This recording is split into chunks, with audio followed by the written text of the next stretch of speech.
ಕಲಬುರಗಿಯಲ್ಲಿ ಶಾಸಕರ ಮನೆ ಮುಂದೆ ರೈತರ ಧರಣಿ ಸತ್ಯಾಗ್ರಹ ನಡೀತಾ ಇದೆ. ಈಗ ಅಫಜಲ್ಪುರ ಶಾಸಕ ಎಂವೈ ಪಾಟೀಲ್ ಮನೆ ಮುಂದೆ ಧರಣಿ ಮಾಡೋದಕ್ಕೆ ಮುಂದಾಗಿದ್ದಾರೆ ರೈತರು. ಯಾಕಂದ್ರೆ ಸೋಮನಾಥ ಹಳ್ಳಿ ರೈತರಿಂದ ಪ್ರೊಟೆಸ್ಟ್ ಮಾಡೋದಕ್ಕೆ ಮುಂದಾಗ್ತಾ ಇದೆ. ಸರ್ಕಾರ ವಶಪಡಿಸಿಕೊಂಡ ಜಮೀನು ವಾಪಸ್ ಕೊಡ್ಲಿ ಇಲ್ಲವೇ ಪರಿಹಾರ ಕೊಡ್ಲಿ ಅನ್ನೋ ವಿಚಾರವಾಗಿ ರೈತರು ಈಗ ಪ್ರೊಟೆಸ್ಟ್ ಮಾಡ್ತಾ ಇದ್ದಾರೆ.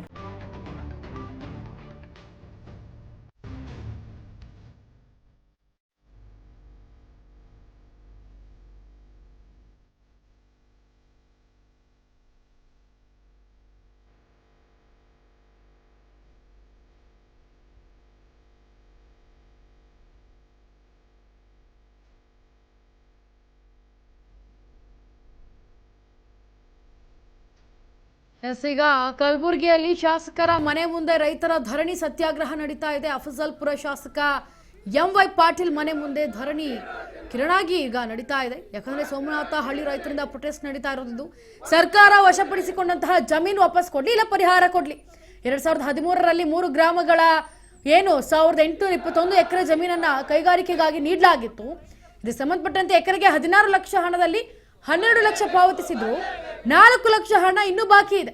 ಕಲಬುರಗಿ ಸಿಮೆಂಟ್ ಕಂಪನಿಗೆ ರೈತರು ಜಮೀನು ನೀಡಿದ್ರು. ಮನನೊಂದಂತಹ ಹುದ್ದೆ ಪರಿಹಾರವನ್ನು ಕೂಡ ಹಣ ನೀಡುವಂತೆ ಭರವಸೆ ನೀಡಿದ್ರು. ಎಲ್ಲಿ ಈಗ ಆಕ್ರೋಶವನ್ನು ಹೊರ ಹಾಕ್ತಾ ಇದ್ದಾರೆ. ನೋಡ್ಕೊಂಡು ಬನ್ನಿ ಅದೇನು ಮಾತನಾಡಿದ್ದಾರೆ ರೈತರು ಅಂತ. ಇವತ್ತು ಅಲ್ಲಿ ಯಾವುದೇ ಕಾರಣಕ್ಕೂ ಕಟ್ಟಲಾರದೆ ಇರೋದ್ರಿಂದ ರೈತರು ಜೋಳ, ಕಡ್ಲಿ, ಕುಸುಬಿ, ಗೋಧಿ, ಶೇಂಗಾ, ತೊಗರಿ ಇರ್ತಕ್ಕಂಥ ಆ ಬೆಳೆಗಳಲ್ಲಿ ಕರುಣೆ ತೋರಲಾರ್ದೇನೆ ಇವತ್ತು ಹೊಟ್ಟೆನ ಕಳ್ಳಕ್ಕಿತ್ತು ಹೊರಗೆ ಬರ್ತಕ್ಕಂಥ ರೀತಿಯಲ್ಲಿ ಬೆಳೆದಿರ್ತಕ್ಕಂಥ ಅನ್ನದಾತರನ್ನು ಸತ್ಯನಾಶ ಮಾಡಿ ಟಿಪ್ಪರ್ಗಳನ್ನು ಓಡಾಡಿಸಿ ರೈತರ ಬದುಕನ್ನು ಬೀದಿ ಪಾಲ್ ಮಾಡಕ್ಕೆ ಕೊಟ್ಟಿರ್ತಕ್ಕಂಥ ನೀತಿಯನ್ನು ಖಂಡಿಸ್ತೀವಿ. ಸರ್ಕಾರ ರೈತರ ನೆರವಿಗೆ ಬರಬೇಕು. ಗುಲ್ಬರ್ಗ ಸಿಮೆಂಟ್ ಕಂಪನಿ ಕಾರ್ಖಾನೆ ರೈತರ ನೆರವಿಗೆ ಬರಬೇಕು. ರೈತರಿಗೆ ಸೂಕ್ತವಾದಂಥ ಪರಿಹಾರವನ್ನು ಕೊಡಬೇಕು ಅಂತಕ್ಕಂಥ ಮಾತನ್ನು ಒತ್ತಾಯ ಮಾಡ್ತೀವಿ. ಇವತ್ತು ಆ ಟಿಪ್ಪರನ್ನು ಓಡಾಡಿಸಿ ಬೆಳೆ ಹಾನಿ ಮಾಡಿರ್ತಕ್ಕಂಥವ್ರು ಕಂಪ್ನಿ ಆಡಳಿತ ಮಂಡಳಿಯವರು, ಕಂಪ್ನಿ ಮಾಲೀಕರೇ ಇವತ್ತು ಬೆಳೆಯನ್ನು ಸತ್ಯನಾಶ ಮಾಡಕ್ಕೆ ಕೊಟ್ಟಿದ್ದಾರೆ. ಅದನ್ನು ಅವ್ರೇನು ಹೇಳಕ್ಕೆ ಹೊರಟಿದ್ದಾರೆ ಅಂತ ಕೇಳಿದ್ರೆ, ನಮ್ಮ ಭೂಮಿ ಅಂತಕ್ಕಂಥ ಮಾತನ್ನು ಈ ಕಟ್ಟಡ ಮಾಡಕ್ಕೆ ಹೊರಟಿದ್ದಾರೆ. ನಾವು ಕೇಳ್ತೀವಿ, ನಮ್ಮ ಸೂಕ್ತ ಪರಿಹಾರ ಕೊಟ್ಟು ನೀವು ಕಟ್ಟಡ ಪ್ರಾರಂಭ ಮಾಡಿರಿ, ನಮ್ಮ ಬೆಳೆ ಸತ್ಯನಾಶ ಮಾಡಬೇಡ್ರಿ ಅಂತಕ್ಕಂಥ ಮಾತನ್ನು ಹೇಳ್ಕೊಟ್ಟಿವಿ. ಯಾವುದೇ ಕಾರಣಕ್ಕೂ ಫೈನಲ್ ಆಗಿಲ್ಲ. ಅವಲ್ಲಿ ಅವತ್ತು ಕಲಬುರಗಿ ಜಿಲ್ಲಾಧಿಕಾರಿಗಳ ಸಭಾಂಗಣದಲ್ಲಿ ಮೀಟಿಂಗ್ ಆಗಿರ್ತಕ್ಕಂಥದ್ದು, ಪ್ರೊಸೀಡಿಂಗ್ ಆಗಿರ್ತಕ್ಕಂಥ 16 ಲಕ್ಷ, ಇವ್ರು ಕೊಟ್ಟಿದ್ದು 12 ಲಕ್ಷ, ಇನ್ನೂ 4 ಲಕ್ಷ ರೂಪಾಯಿ ಬಾಕಿ ಇಟ್ಕೊಂಡಿದ್ರೆ ಸರ್ಕಾರದ ಪ್ರೊಸೀಡಿಂಗ್, ಗುಲ್ಬರ್ಗಾ ಜಿಲ್ಲಾಡಳಿತ ಪ್ರೊಸೀಡಿಂಗೇ ಇವತ್ತು ಸಾಕ್ಷಿ ಅನ್ನುವಂಥ ಮಾತನ್ನು ಹೇಳಬೇಕು. ಈಗ 16 ಲಕ್ಷ ಶಿಫಾರಸು ಮಾಡಿದ ಮಕ್ಕ 12 ಲಕ್ಷ ರೂಪಾಯಿ ಯಾವ ಆದಾಯ ಆಗತ್ತೆ, ನಾವು ಹೆಚ್ಚಿಗೆ ಪರಿಹಾರ ಬೇಕಂತೇಳಿ ನಾವು ಹೋರಾಟ ಮಾಡುತ್ತೆ ಸರ್. ಇದು ಹೋರಾಟ ನಿಂದ್ರಲ್ಲ.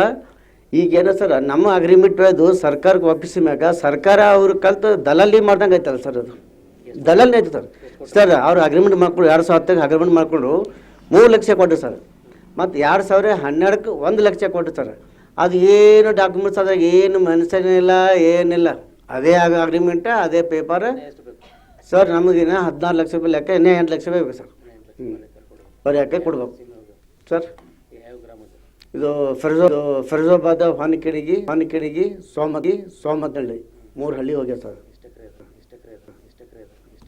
ಇದು 1821 ಎಕರೆ ಸರ್. 1 ಎಕರೆ ಸರ್. ಇದು ತರ ಏನಾಗ ಸರ್, ಸರ್ಕಾರ ಮತ್ತು